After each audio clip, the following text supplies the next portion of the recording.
বেশিরভাগ বিবাহিতা নারী, বেশিরভাগ বউ জাহান্নামে যাবে স্বামীকে জাস্ট একটা বাক্য বলার কারণে। কয়টা?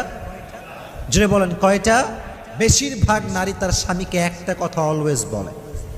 বেচারা স্বামী সারাটা জীবন স্ত্রীর জন্য খাটে, পায়ের নিচে ফোসা পড়ে যায়, মাথার ঘাম পায়ে ঝরায়, সারাটা দিন রোদের ভিতরে কাজ করে বেড়ায়, বাসার বিল সে দেয়, গ্যাসের বিল সে দেয়, সন্তানকে সে চালায়, স্ত্রীর হক সে আদায় করে, জীবন সে তার স্ত্রীর খেয়াল রাখে।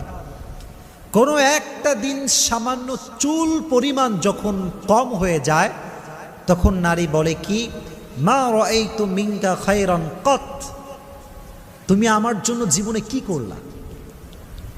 তুমি আমার জন্য কি করেছো আজ অব্দি? কিছুই তো করো নাই। অমকের